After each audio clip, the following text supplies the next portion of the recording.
So let's see if we can get it going.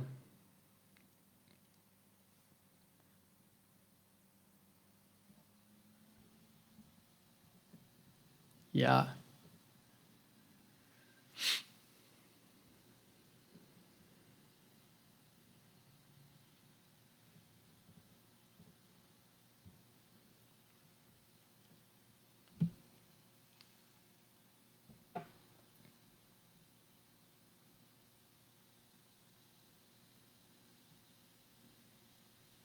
I appreciate it, brother. I don't know who Pirate Fresh is, but apparently we played lacrosse together. Good to see you. Yeah, I'm sure I'm gonna have some old faces here. This is gonna be on my personal Facebook account, which I don't really use my personal Facebook account that much, at least until recently. And I wanted to do this catch up on the last 10 years, specifically over the last few weeks. I really feel like God's been asking me to do this and just speaking to me about, hey, you know, you kind of have this gap, this whole group of people who once knew you. And I think just a quick nugget for you right now is if somebody knew me yesterday, they don't know me today, right? Because I'm not the same person I've been. I'm always changing and growing. And so I think that's important for you to understand, you know, just in your life as you're changing and growing. That's something that took me a long time to realize, that we all have a choice to change and grow. And who we've been is not who we are. And if we're trapped by our past, we can never have a platform for the message that God has. And so I think, you know, you definitely have to find healing and freedom and peace and all those things. But for me personally, just the journey that I've been on, I've had a lot of people that have been in my life that I've just maybe lost touch with, haven't been engaged with. And I would say in the last 10 years, especially, as I've had so much change for me personally. This message is for anybody really who's going through their journey, maybe at a point of an awakening. Maybe they've realized that something in their life needs to change. Maybe something's terribly wrong and you don't even know what it is. Maybe to the world, nothing looks wrong, but inside, you know something's wrong. You know, for me, I'll kind of summarize this with one point way back in 2009, one story. And I remember must have been 2008 or 2009. And I came home, it was during college break. And I remember I was at my kitchen table, or my parents' kitchen table, and I just completely broke down, completely lost it. I was a mess. And I was uncontrollably crying. I couldn't get it together. I had no idea what was really going on inside of me. I didn't know why I was crying. I didn't know why I was having all of this. Really, it was pain, kind of like expressing itself through sadness and confusion and a lot of other things. And so there I am, 2008, 2009. My parents are trying to console me. They don't know what to do. And all that's coming out of me, you know, my words to try and bring some words to what I was feeling was, I did it all for you. I remember saying, you know, but I did it all for you. Like this was all for you. I wanted to make you happy. I wanted to, you know, do these things so that you'd be proud of me. I wanted to. All of these things started just coming to the surface about maybe like how I'd been living my life and, you know, the approval I was trying to seek that I really already had. And I remember them being very confused, and they were looking at me like, but, you know, all we want is for you to be happy. All we want is for you to live your life. Like, that's all we've ever wanted for you. And I remember being like confused because I was thinking to myself, well, if that's what you wanted, I don't have it right now. Whatever it is, I don't have right now. I don't feel that. And the confusing part for me, and I think this is where a lot of people get tripped up, and I want to start here because this story encapsulates a lot of people's reality. The confusing part for me was that I was doing, all the things, the checklist things, and it wasn't working. I was kind of like trying to live my life based on what I believe were other people's expectations for me, and it wasn't working for me. Other people might have been proud of me. Other people might have been happy for me. Other people might have seen me and said, "Hey, you're doing good with your life. That's great." But for me personally, I didn't feel that. And so when it came down to it, and you put your head on that pillow at night, like if you don't feel that that peace, that joy, that freedom in your own life, and you're operating out of living up to everybody else's expectations, that's going to catch up with you. And so for me, what I tried to do is I tried to do my way out of that. I tried to just do more, to accomplish more. And so over the course of those next several years, what that looked like was, me just seeking more approval. So I had that moment in 2008, 2009. I'm at the kitchen table. I had that breakdown. But that wasn't the last time. I kind of used it as a reset, like, okay, something is wrong here, but I didn't know how to reset. I didn't know how to actually make a change, like sustainable change. And nobody really kind of understood what was going on inside of me. And so I kind of continued operating out of that motivation of trying to seek approval and performance, which is really a function of like my low self-esteem, right? And so then I find myself in a place where in 2011, I'm graduating college, and now these doors open up for me to go work on Wall Street. And so to everybody else, like, that's great, right? And I hadn't even made that an explicit pursuit when I went into college, when I got through most of college. It was kind of a last minute thing. I was like, hey, this seems like a good opportunity. I want to go to New York. The world's bigger than Virginia, where I was born and raised. So maybe there's something more for me there. Maybe it's not here. Maybe I need to move. Maybe I need to be in a faster paced environment. Maybe I need to be achieving more, accomplishing more, making money. Maybe I need to be doing these things and getting prestige, status, whatever it might be, power by the world's standards, whatever it is. And man, did that provoke more insecurity. Did that provoke a lot more insecurity. So there I am, 2011, after I finished an internship at a big bank. And I remember finishing the internship, and it was nothing to do with the bank. It was everything to do with me. I was starting to get sick inside, realizing, wow, first of all, I don't know how I made it through that summer because I felt just totally unhealthy, drained of energy, didn't know how to take care of myself. I get out of that summer, and I'm like, there's a job offer in front of me, and I'm thinking to myself, gosh, this is what I want, but it's not how I want to feel. So I was very conflicted again, and this was maybe a more pronounced explanation of that. And so I have this job offer and I don't feel right, but I decide to take it because I think to myself, well, how can I turn it down? So 2011, there I am, and I'm in what I call the motorboat in life, right? Where you think you have full control over everything until the gas runs out. Well, the gas was running out. When we operate, and some of you guys know these people, right? And I have been this person. When we operate trying to control everything in our lives, i.e. the motorboat, right? And we believe the lie that we're in full control of our lives. Well, guess what happens when the gas runs out? You're surprised, right? You're totally surprised. You're like, how in the world did this happen? How did I end up here, right? And then you start questioning everything. And so for me, the gas hadn't run out yet, but I had signs and signals that the gas was not going to last, and I didn't pay attention to it. So I said, okay, let's do this thing in New York. Let me go to New York and get a job on Wall Street. And I was motivated by, unbridled ambition, really, unhealthy motivation. Ambition's not bad, but when it doesn't have any boundaries, it is. And so what that led is to me burning myself out. So I had a job offer. I started the next year. And I'm in New York City, and I don't have any boundaries around my life. I don't have really anybody holding me accountable to anything. And especially as you start, getting into the realm of like, oh, you've found some success in life, and you're making some money, and you're self-sufficient, and all these other things.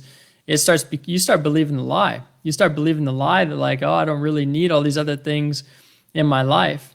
But, it was strange because as the gas was running out, and like I said, in the motorboat, I was believing the lie that I was in full control of my life. And then the gas was running out and I didn't want to actually accept the fact that I couldn't control everything in my life. I was still trying to hold on. And what that looked like was maybe overworking, maybe trying to prove my worth at work, maybe trying to, especially when it came to dating, I was like so lost when it came to dating and trying to prove my worth in relationships. And even just find significance in how women responded to me. I had a major insecurity start coming up about just my self-image and how people perceive me. And all the while, I'm not taking care of my body physically. And so as all that's happening, right, as I'm kind of white knuckling my life, there's God knocking at the door. And what that looked like for me, right, was I was actually just kind of open-handed, like, God, there's got to be something more, but I didn't know it, because my behaviors were still white knuckling. My behaviors were still trying to control everything, but in my heart, I was open-handed, like hopeful is the best way I can put it. And so I was really hopeful that there would be something more. And I just was starting to lose hope that I would find it, right? So I was hopeful there's something more than what I had, but I was starting to lose hope that I would find it. And so I'm on this journey that started to become my awakening, my spiritual awakening. And, really that happens when you lose things. When you lose something, you lose an idea of what you thought was going to bring you satisfaction in life. Maybe you lose a big relationship or the idea of a relationship, which happened to me several times. Maybe you lose just like a general sense of motivation. And I was starting to realize that was happening too. I would wake up and I was totally not motivated for anything anymore. And it was so strange because I didn't know the difference between chronic fatigue that was physical and the fact that there could be other things happening that I needed to deal with. And so I just didn't understand. I thought it was this must be me. If I don't have energy and motivation to wake up and go to work, then it must be the job and it must be something I need to change. Maybe it's my lifestyle. Maybe it's the job choice. But really it was I wasn't taking care of myself. And so that's going to catch up to anybody, right? And for me, so what I started to realize is all these things started coming to the surface. I started to lose a lot of things, ideas, relationships, motivation, all these things. I started to question everything, question my approach to life. And meanwhile, God's still knocking. God's still inviting me in to say, hey, TJ, is there a better way? And what that looked like for me at the time was I started going to a church, a non-denominational Christian church. I grew up in religion and Catholicism. And then I went to New York and I was like, I have no idea. I always had faith in God. I didn't know the revelation of Jesus or even the Father's heart. I didn't understand any of that. Personal relationship, didn't understand any of that. I had always prayed, but nobody really, to my knowledge, taught me how to pray from the time I can remember where I would be praying at night by myself. And I carried that with me all throughout my life. I would pray at night and sometimes pray in the morning, and it was a little bit more religious and ritual rather than out of relationship and desire and healthy motivation for connection with God. But it still happened. And so it cultivated some kind of belief in my life. And as I'm getting into this time in 2012 and 13 and 14, I'm starting to realize, actually, it's really the fear of me without any healthy input in my life, without any healthy authority. And so what that looked like for me was I started to realize the fear of me with my quiet, self-destructive tendencies. In other words, for example, I started playing cards when I was 12. I learned how to play poker, every kind of poker, all throughout high school, etc. And those habits ended up just creeping in and becoming something that I would go to cope when I didn't know how to deal with my own emotions, articulate them. So that story back in 2009, where I'm at the 2008 or 9, where I'm at the kitchen table, my parents' kitchen table, I don't know how to articulate my emotions. Well, I had really blunted my emotions most of my life because I either believed that I was too sensitive, or I believe, they weren't valid, or I didn't even know or have help articulating them, or whatever it might be. And so then how would I deal with them? Well, I would cope. I would cope through performance or overworking, or for in this example, playing cards. And so that became a really unhealthy thought process. The way that I started thinking and developing, my thought processes from this habit, unhealthy habit that started as something to cope, it turned into something that started to become self-destructive because I had such low self-esteem. I didn't like what I was doing. Really, it was about not so much what I was doing, but who I was becoming. And so I would really try and find outlets by going and gambling. And so I started to see, as I started to make money, I would then lose a lot of that money going to gamble. And it would be like my outlet. And it would be quiet. I remember at times, I went to Vegas a bunch of times and did things. I'm just like, man, this is not who I am. Lost tens of thousands of dollars, made tens of thousands of dollars. Just some wild swings of ups and downs. And it was kind of like my excitement for my life because I didn't like my day-to-day life that much.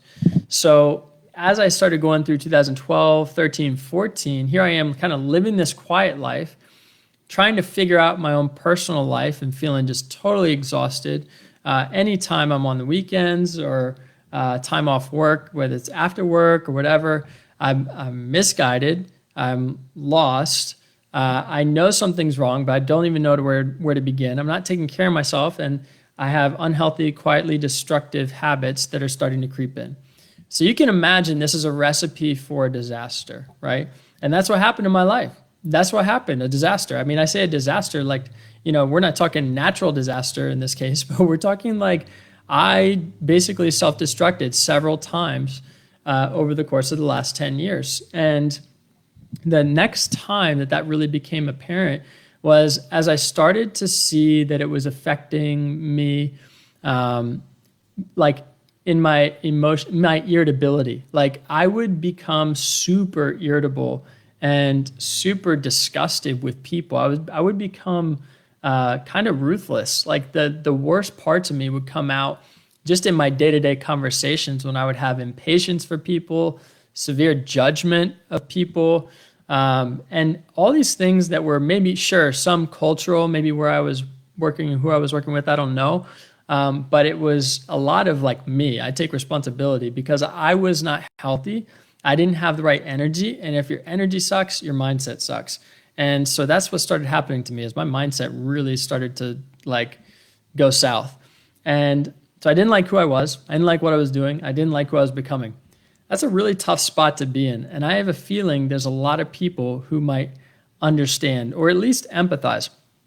While God is knocking this whole time, I'm slowly starting to answer, okay? And what that means is I start going to this church, non-denominational church. I start understanding, wow, this is less about ritual and more about a personal encounter with God, which I didn't have words for. I start recognizing, oh my gosh, there's something that my soul is getting that on a day-to-day level, my soul is missing. And so I thought, at first I'm like, gosh, it's found in a church. I'm talking a building. And then I started realizing, wait, this is happening outside of the church building. In other words, my soul was getting refreshed, nourished. I was starting to find life again outside of the church building.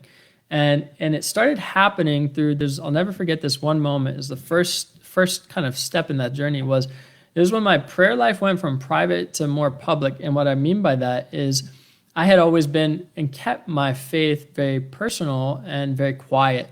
And then I remember one day, the church that I was going to said, does anybody need prayer? And I was like, I don't know what I need, but I'm weeping in public.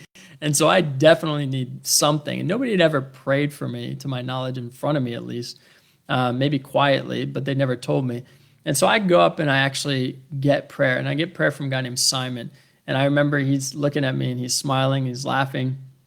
And he's laughing not at me, but he's laughing because he knows what God is doing. And he knows it's a good thing. And so that to me was one of the first, I would say, turning points, good points of my awakening that I started to realize, wait a second, I'm not as lost as I think I am, or if I am, I'm at least heading in the right direction. And from that point on, because here's what happened. From that point on, I actually started by bringing my faith from private to public. I actually started to see that God would enter my life if I give him permission. And it's not that he was absent from my life before, maybe I hadn't seen him, but because I was giving him permission, I was more readily able to experience him, have encounters with him throughout my day-to-day. And so that's when I really started to notice that God was starting to encounter me in my day-to-day. And what that looked like is I started having what I call personal awakening in my heart, where I started really like having compassion for people that I would see. And compassion for me looked like people on the street, at least initially, homelessness. It was one of the first things that really started to turn my heart, where I really actually felt fulfilled in my life, where I would just sit. I would literally sit on the curb with homeless people for sometimes an hour. And I would just hear their stories. I would ask them questions. I would hear their stories. I would want to know all about them. I would want to know all the things that they're doing. I would want to know how they got to where they were, what they needed, what they could do to get out of their situation, if they needed, this, that, or the other food, whatever it might be. And God just started giving me this tremendous compassion and capacity. Capacity, honestly, I didn't even know I had, because I couldn't even take care of myself. But there I am sitting with people, having these real deep encounters where people start weeping, and I start praying for them. And, of course, there's some people who are like, dude, go away. I'm like, hey, man, love you. Have a good day. Okay. And then there's other people where it's like this is a moment with God. And so I started having these conversations, and those grew and grew and grew, while I'm also experiencing these self-destructive tendencies, which were growing and growing and growing. And I was becoming somebody I wasn't. So you can see this inner conflict where I'm thinking, oh man, is the only way to have fulfillment to leave my job and just go talk with homeless people? Like, that's what was happening inside my mind. I was thinking, oh, there's no way I can actually have fulfillment in my life, get what I'm actually looking for, unless I don't make money and just sit on the street and be happy. And I was like, this was a crazy kind of like, what, am I heading in the wrong direction with my life? Do I need to drop everything and start all over? And even that mentality of dropping everything and starting all over was a reflection of the extreme mentality that was unhealthy that I developed over years and years of my life. And so as I was kind of growing in this conflict of who I was becoming and who God was actually asking me to be, who he made me to be in his design, right? A man of compassion, a man of capacity for others, a man who actually wanted to pour into other people's lives rather than just, live his life for himself. As I was starting to see this conflict grow and grow and grow, I started to ask myself, man, is the life that I'm leading the life that I really am made for? Is this who I truly am? And with that, back to this idea of the extreme mentality, it came with all these other questions of, people that I'm friends with, or, the things that I do, or the places I go. And all these things started coming into question in my awakening. And I am thinking to myself, gosh, well, if I'm not the person I'm becoming in this self-destructive kind of way, and I am the person God's asking me to be, who he's designed me to be, and I think that the only way to do that or be that is to drop everything in my life, relationships, job, even location, and change to this other kind of path for me where maybe I just give my time. Well, what does that mean? What does that look like? I didn't have all the answers in 2015, okay? I didn't have how that was going to happen. All I knew was that I had to trust that God is greater than myself and that he knows more than I know. In other words, what I don't know is far greater than what I do know. There's a perspective that I have that is very limited relative to the perspective that God has. And again, it goes back to this idea that I was mentioning earlier when they asked in that church setting, I'm talking the building setting, where they were asking, hey, does anybody need prayer? And I submitted and said in my heart, I need prayer because I need help because whatever I'm doing isn't working. that was the shift that started to open me up to the possibility that I don't know everything. That was the shift from the motorboat where you're in full control of your life to what I call at least the path to the sailboat, which is where you want to be. But what happened for me, okay, and I'll explain the sailboat in a minute, but what happened for me was I ended up in the raft. And the raft is where you feel powerless. The raft is where you feel powerless. It's where you surrender your life, but you actually start to believe the lie that you don't have control over anything. And so for me, that's what happened. I started to surrender my life from the motorboat where I was in full control because I realized self-destructive tendencies, the person I was becoming. That's not who I'm made to be. That's not what I want to do. So I submitted resignation. I had a promotion and I submitted resignation because I just trusted God's going to lead me. I had no idea what I was doing. I had no idea where I was going. I made up all kinds of stories about it, meaning like the ideas of what I was going to do next, but I had no idea. And so I was just open to the fact that maybe there's a better way and God has a plan. But then I fell into the trap that I was powerless and that I just need to go wherever the wind blows. And so while being powerless, I started to realize that I was just falling back into the old habits of control. Because when you surrender your life and when you actually say to God, okay, God, I give you authority over me, meaning I submit to you as my leader, as my Lord, as my Savior, I submit to you, the lie is that, well, then you don't actually have any control over your decisions, over your destiny, over anything. And while he may know the beginning and the end, I really believe he gives us a choice in how we get there. He has promises for us. We have potential. A lot of people, I don't think, fulfill their potential because they actually don't make the choices that are going to get them there. So for me, I started to realize, wait, this whole surrender thing is scary. So I went back to trying to control everything. And that's what led me in 2016 to being completely broke, directionless, not knowing who I was, where I was going, even though I had ideas of like, oh, maybe I should start coaching or maybe I should start doing this or that. It led me to this place where I was like trying to control my future so much. I was so limited in my thinking. I was so limited in the ways in which I was trying to actually decide for my career, for my relationships, all these things. But at the same time, I was trying to live a surrendered life. And I call it living with an open hand. I was trying to like actually give my life to God, but I didn't want to give it fully because I was afraid that it wouldn't be what I wanted. And so that disconnect there is what leaves people in this powerless state where they, especially people that have that spiritual awakening, where they start recognizing, wow, God is real. And if he's real, I want to honor him, please him, because I love him. But at the same time, if you don't have an understanding of who he is, then you might think that he wants you to live like this trapped, less than fulfilled life, when really it's not about him wanting you to be happy so much as it is you're going to be most fulfilled when you actually live with him first. And like what he has for you is good, and what he has for you is better than what you could do on your own.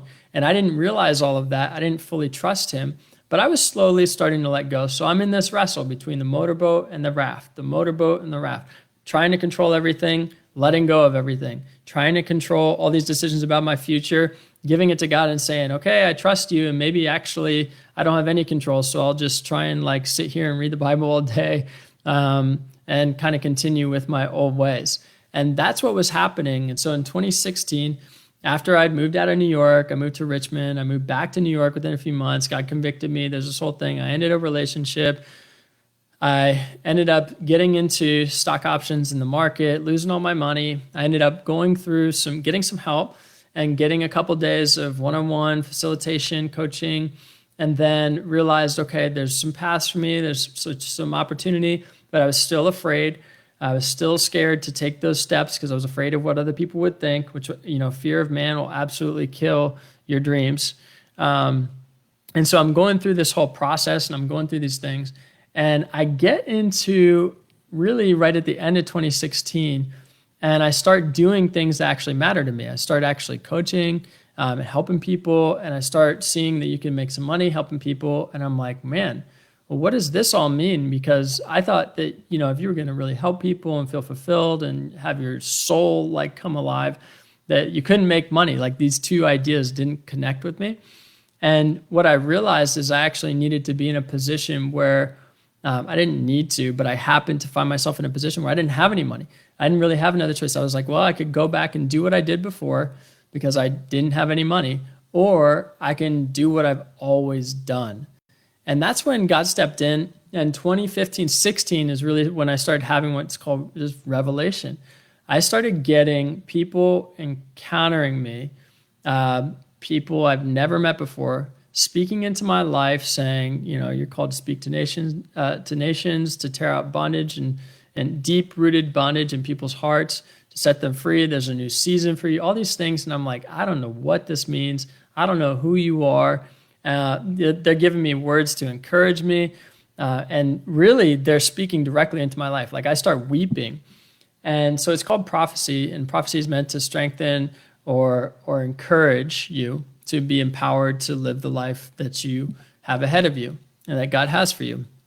And so it's not fortune telling or anything like that, but I start receiving this, from different people.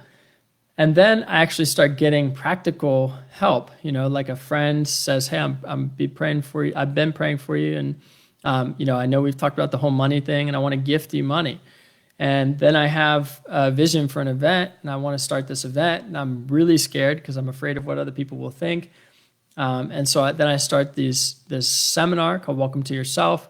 And so some of these things start getting traction. And within 3.5 months, I actually start getting paid to speak. So I'm like, wow, that's wild. When you actually take action, things happen. And so having lived my life for so long, taking action and seeing the negative consequence, which was me running myself into the ground, I was like, no, I don't want any part of it. If it's going to happen, I want God to do it. And that's powerlessness.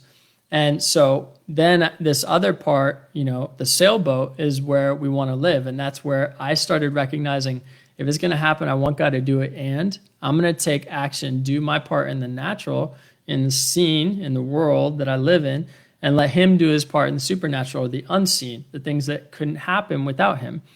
And so for me, what that looked like is I just, acting in faith, starting reaching out to people saying, hey, I'm doing this event, and then getting people to show up for that event, people that, are total strangers that walk in and say, I was just literally pulled here. I just really felt like God pulled me here to this event. Mind you, I was charging for the event. So they not only got pulled, they had to pay. And so I'm thinking to myself, wow, this is possible. And I start really questioning everything I'd been believing. How? Through the faith in action that I had been living. And so I start to see this come to fruition over the course of the next 3.5, 4 months. And then I'm kind of put on pause again as my dad's, he got diagnosed with cancer. And so the sickness really sets in, it becomes pretty bad. And then over that summer, he passes away, and it's a very traumatic experience. And so now we're in 2017.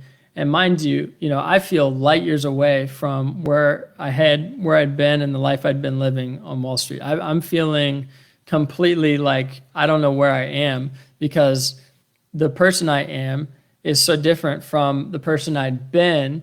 And yes, there was so much to grow in, change, heal from, but I was also living such a different life. I didn't know how to reconcile any of this difference. And I think a lot of people, when they go through their spiritual awakening, would agree. They start recognizing, wow, like I see life differently. I am different, and I see life differently. So what does that mean about everything before this time? Before I really had the encounter with God, and that thing changed me. How do I even address this? And that includes relationships. And so I think that in part is one reason why this topic, just kind of catching up on the last 10 years, was important to me, because there's so many relationships that I care about. And I've talked with people individually and had some conversations. There's so many relationships I care about that I just didn't know how to articulate and fit in all these different things. Mind you, I'm having all kinds of things happen up until this point in 2017 when my dad passes. For me, the encounters with God started becoming so real. I started having, I'll never forget when I started dating my wife, and I talked about it on the relationship podcast in season 4. I have a podcast called Mindset, And in season 4, it's all about relationships. And I talk about this one encounter I had this one night when I was just starting to get to know my wife. At the time, we weren't even dating yet. And I had this experience where I'm like levitating overnight, and then I feel like something's being yanked out of me. And this was all because I got a word from God about speaking out, saying the Our Father 10 times for my purity.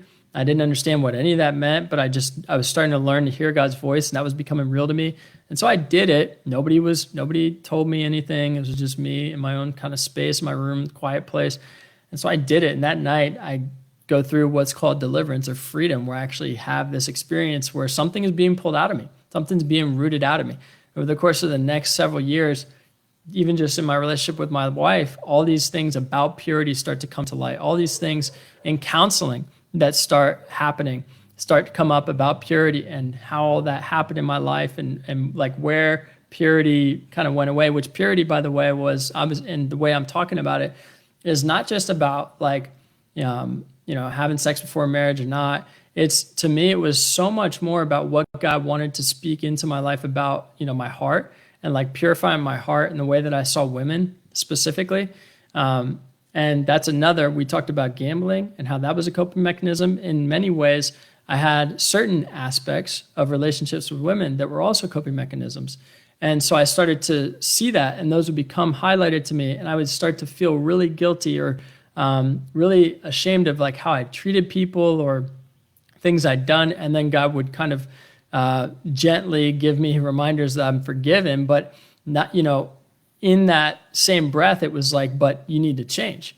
It was like, and you need to change. And so I forgive you, but like, yes, you need to change. There's another way. And so that's called conviction, not that he was condemning or bringing guilt. He was showing me in my heart, just like I was having compassion for others as I was walking along the street. He was showing me in my heart, like, wait a second, there's something so much better for you. And I want you to live that way. And I want you to live differently than how you've been raised. I'm not speaking negatively about anybody that was a part of my upbringing. I'm speaking about my lack of understanding. I'm speaking about the fact that I just didn't really recognize fully that there were choices that were not only better for me, but better for other people. And I didn't really understand, I saw things as rules rather than like a choice to actually live a life that God would want to bless me in. And so as I started to get some of this understanding, and I had to relearn a lot, he started to show me through these personal encounters and through all these things. He started to show me, and even through scripture, that's how a lot of this started in Proverbs, just reading Proverbs. Like, TJ, there's such a different way of living. And so I'm in 2017, and now I'm starting to go through healing. My father's been sick, and I'm reconciling all these things in my life. I'm starting to reconcile, if I had to, look back at my life, and maybe I made decisions, some are good, some are bad, and not everything I've done is bad or out of the wrong motivation, but maybe the way that I kind of approach my life for success and accomplishment and significance was maybe there was a better way. I'm starting to ask myself, well, what does it mean for all the people that, have been a part of my life? What does it mean for all the places that I've been in my life, whether it was, different work environments, whether it was different places I lived, whether it was, you name it. And for me, what I had to come to was the realization that I needed to work on me. And I think a lot of people get confused here because they start thinking about all the other things. They start thinking about all these people. They start thinking about their obligations, expectations. And if you've been watching or listening this whole time, you'll remember I talked about the idea of that breakdown for me in 2008, 2009. When I was saying that, man, I did everything for you, speaking to my parents at their kitchen table. I did everything for you so that you could be happy. And there was a lot of sadness and pain in that. And they were telling me, hey, but no, we just want you to be happy. Like, we want you to live your life.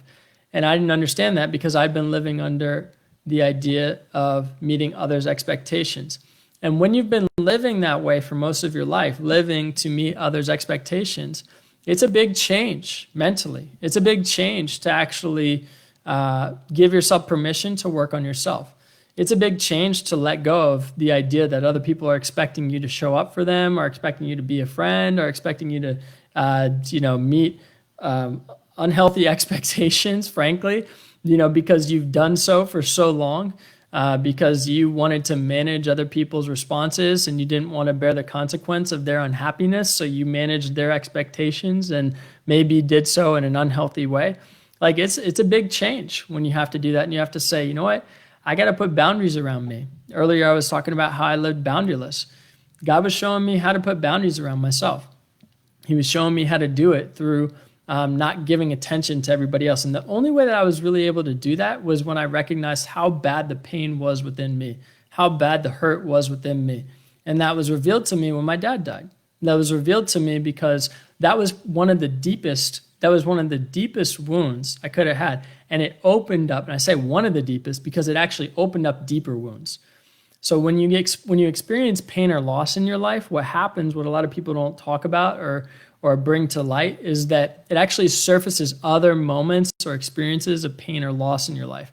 So it's like, imagine you're on the ocean and there's nothing but water, and then you see one buoy come up, and then that buoy starts to bring up all these other buoys. And now you've got an ocean of buoys, and those buoys represent all the stuff that's been sitting at the bottom of the ocean floor that you just haven't seen, known how to address for however many years that you've been alive.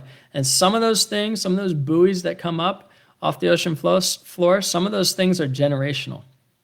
Some of those things are even before you were even born.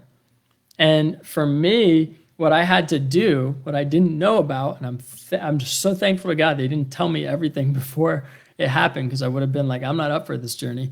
What I had to do is I had to actually go through a lot of healing. And so what that looked like practically was getting healthy personally. And I didn't have the money at the time, but I started hiring professionals to help me. Personal trainers, a friend was going and seeing a personal trainer to support his business. And I thank God for this person, you know who you are, who said, hey man, let's go train together. And I was starting over in my life, and I needed that so bad. And exercise helped me heal so much. And it was because it wasn't done in the way in which I'd done it all along, out of that unhealthy motivation to destroy myself, to destroy my body. I was learning how to exercise to help myself heal. I was learning how to exercise to actually help myself take my mind off of my own grief and pain. I was learning how to exercise in a way that would take my attention away from the things that I had that I didn't know had to do that day, that I didn't know how to do.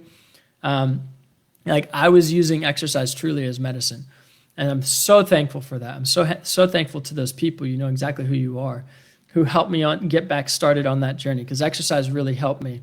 But then I also started hiring other people, registered dietitians. I also started hiring a counselor. So I started going through all these things, and I was like, no shame. I am going full stop at taking care of me.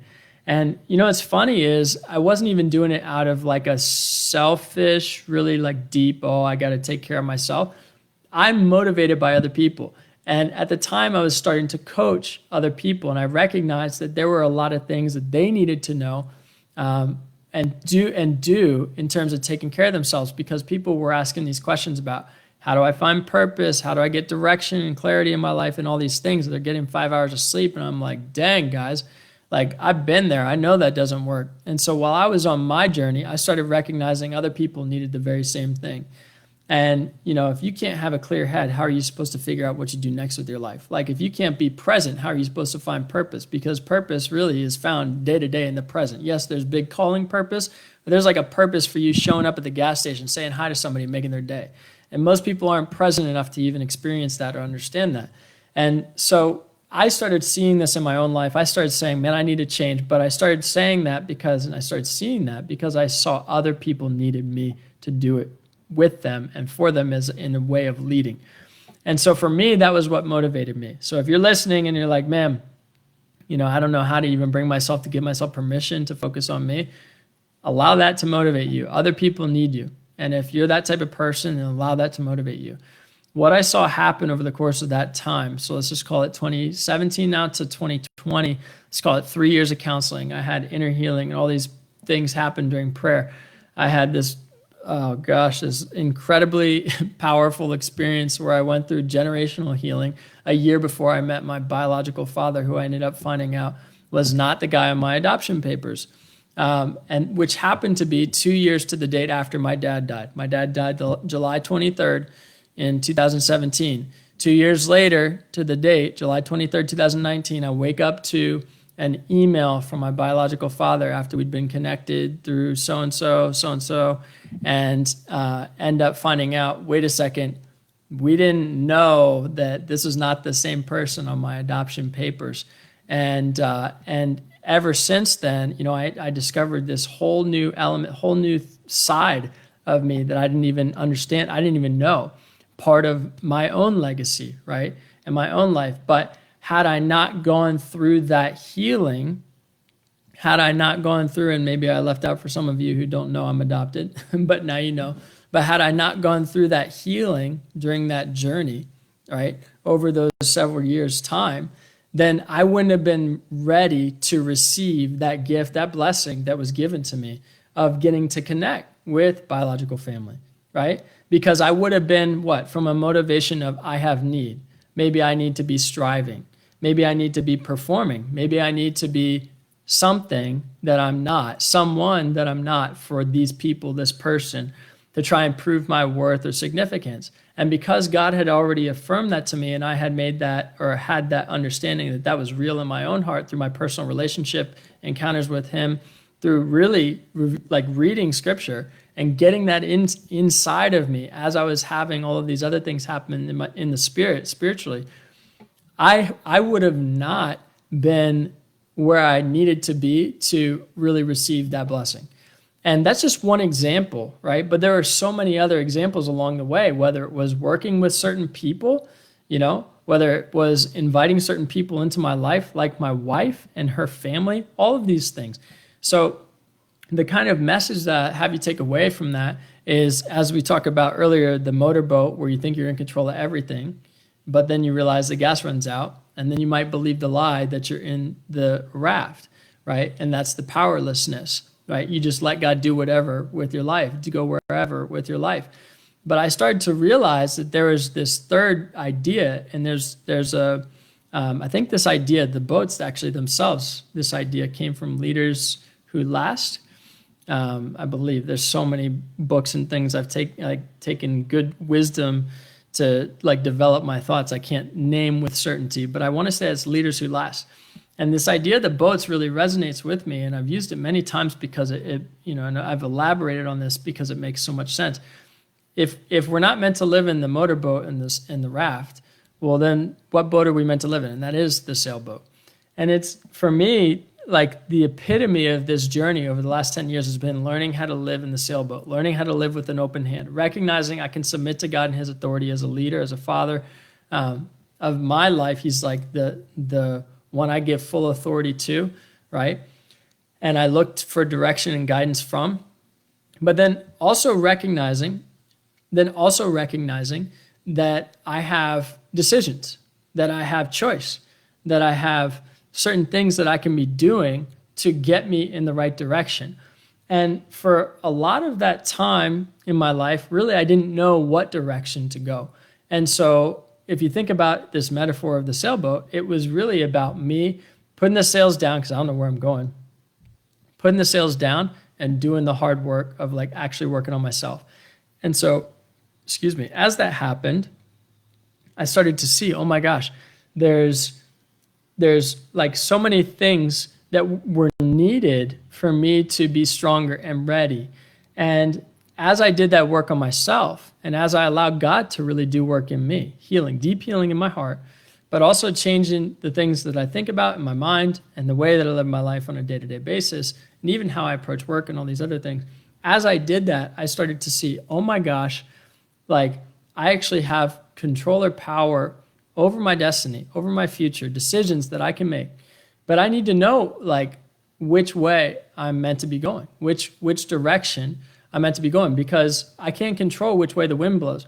But if I'm meant to be going north and the wind's blowing, behind me to get me there, then I need to have my sails up. And if I don't, then I might miss my opportunity. And so it started to change how I looked at life, thinking, if everybody says, well, life is about timing, well, then how do you know the right timing? And for me, it was really a growth in learning to hear the voice of God. And so I started to learn to hear the voice of God. I started to invite him into my life daily. It didn't become some religious thing. It was literally like the way that I talked about it earlier, me walking on the street with homeless people and just seeing them and just having conversation because I was prompted and out of compassion. Well, that started happening like all kinds of places, all kinds of people. I mean, like any age, any background, whatever you like, anything. It just started happening. God would give me a word about somebody. There would be somebody would get healed. I remember a guy's leg in Austin. He had his leg was super swollen and it was filling out his jeans right at his calves. They were the jeans were so tight because his calf was so swollen. And I remember praying for him and I start getting, and it's called the joy of the Holy Ghost because I start praying over his calf and the swelling goes down and his jeans start getting baggy and I start just like being filled with so much joy because this man and I are standing there having this moment as he's like, his calf swelling is going down. It didn't go down all the way. It probably went down a good like quarter of the way. His jeans started to get baggy again. And we're just standing there laughing. And it was amazing. And I was like, man, this is what God's doing. And this is the most fulfilling thing to me. And he was doing more of that, not just me walking around on the street. He was doing more of that as I would even invite him into the work that I was doing. Because the more healing I got, the more healing and freedom other people were getting. The more that I was like doing the work and actually doing the disciplines is what I call it, the more that I saw other people benefit from it. And so that started happening then in conversations. It wouldn't look the same in work conversations, but then people would be on the phone and I would get let's see what God has to say about this. And I'm thinking that in my head. And I'm like, hey, I get this impression and blah, blah, blah, blah, blah. And they're like, whoa, that is literally like my life pattern I've been stuck in forever. And it's like the perfect picture of that pattern in my life. I've been chasing things around and really I need to be still and actually receive. And so the image of the most recent one I'm thinking of this example is a parking meter. Got a picture of a parking meter and they're like, oh my gosh, I just need to sit there and receive rather than trying to chase it around. And so they started getting all of this clarity really through one image that God was giving them on the phone with me, right? And I'm thinking, wow, God's in everything. You just have to invite him in. And so I started to see, wow, this is Holy Spirit, like the wind. And in the Bible, it talks about Holy Spirit as the wind blowing.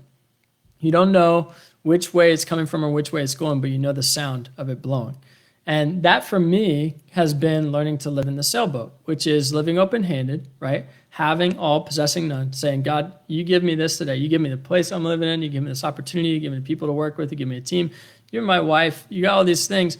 And guess what? They could all be gone tomorrow. Not that you're going to take them away from me, but I know that there are certain things I'm not in control of. And so I accept that, but I want to hear your voice because I want to know what to focus on and what are my priorities. And I'll never forget it. A mentor of mine, I asked him one day, he's a super successful guy, Fortune 100 company right now, went through a lot, was 8 years in jail, largest white collar crime, one of the largest white collar crimes in criminal history. Whole nother story, redeemed life, amazing guy. And I asked him, man, you're in charge of more, 17,000, 20,000 employees. How do you manage your priorities? And he said, well, if I'm just prayerful about them, then I trust that whoever's in front of me, God's already prepared. And I'm like, whoa, that is really powerful. And so for me, I started even thinking about that. I'm like, wow, if you're actually inviting God into your life, if you're actually learning to hear his voice, then, and you really trust in him, then you're exactly where you need to be.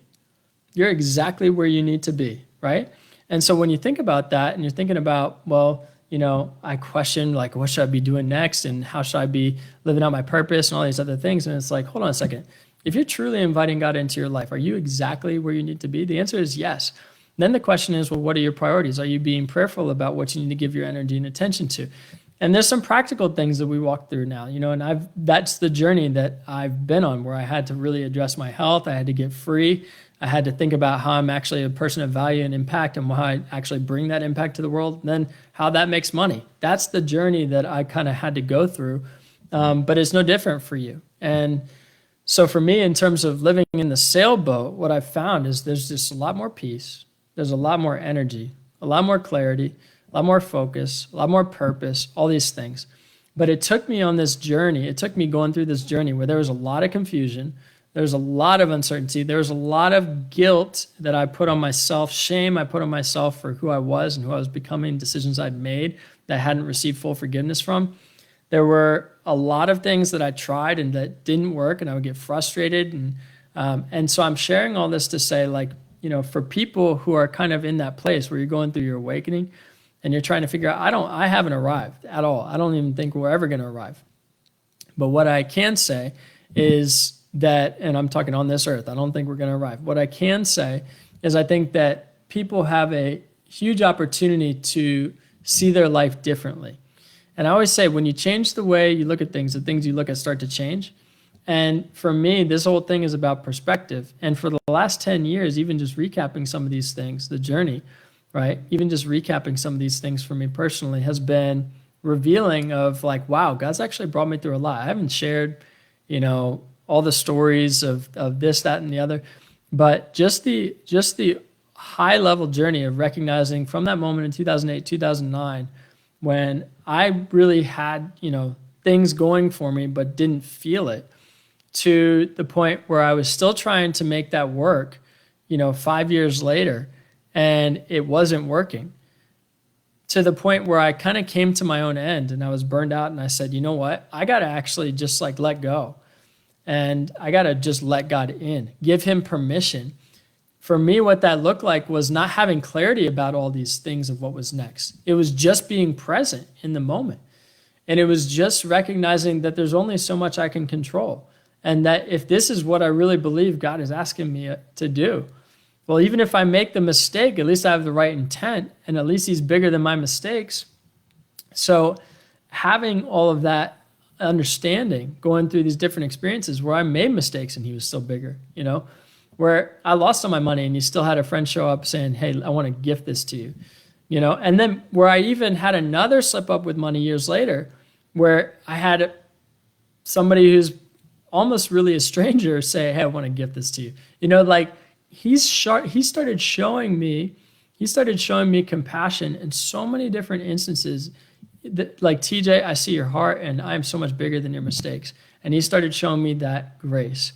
And that grace, I think, is so important to being able to live your life in that sailboat, that I was talking about, in the way where you're kind of working with God rather than working against him, rather than working like under him, rather than people say you're not a servant, you're a son or whatever. I don't know, like the church language.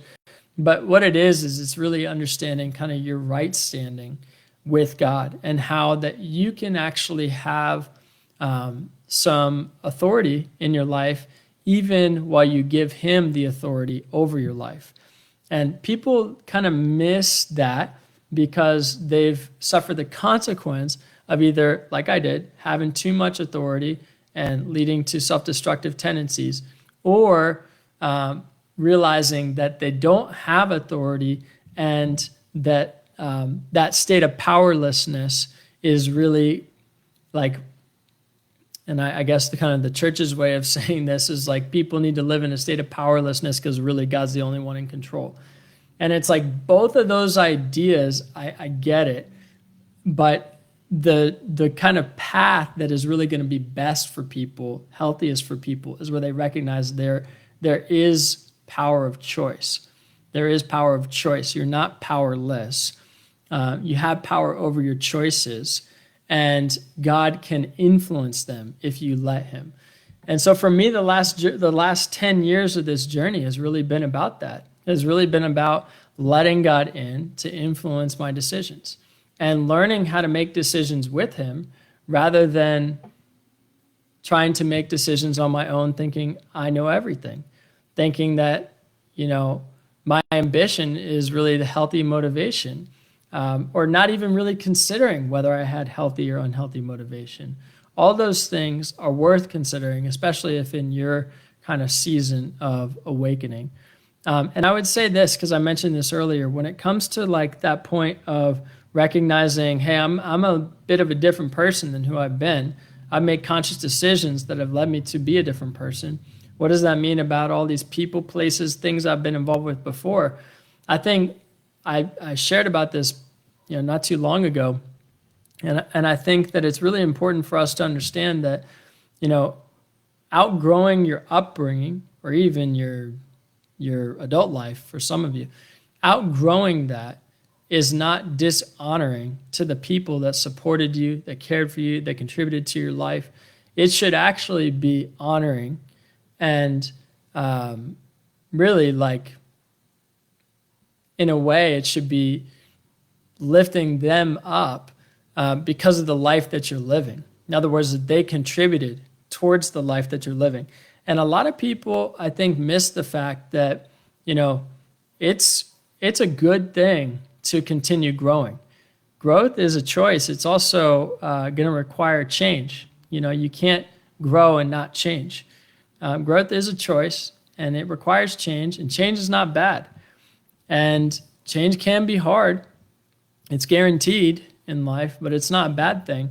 And so I think for thinking about how you can allow yourself to change, it's really important to give yourself permission to recognize that the people of your past, the things you've been involved with, are not limitations. And that goes back to that idea of living for other people's expectations. You will limit your growth when you live for other people's expectations. It's good to have a standard for your life, maybe that you've understood as far as what God set for you in that standard.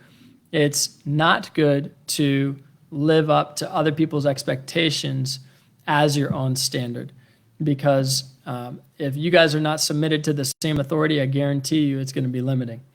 So for me, as I've learned how to make decisions with God, I've learned that it's important to give him authority. And I've also learned that I have authority, and that's the third boat in life. That's the sailboat that I was talking about. So that's just a kind of catch up over the last 10 years. I appreciate you guys being here and following along with the journey. There's a lot of things that obviously I did not include, I left out, I could share more about. And honestly, if you're listening, I'd love to hear, what is it that resonates with you? Is there something that you're like, man, that is exactly where I'm at today? Because I can tell you what, like, I thought I was the only one. I thought I was the only one, and you are not the only one. A good friend of mine said once, he said, growth takes time, and during that time, people won't understand. And I'll be darned if I'm living my life for people to understand, right? It's good to be understood, but people are not always going to understand. And so I just want to affirm you in that growth takes time, and during that time, people may not understand, and you don't need them to, right? Allow the people of your past to be honored by the growth that you're going through. That's what I'll leave you with, all right? Thank you, guys.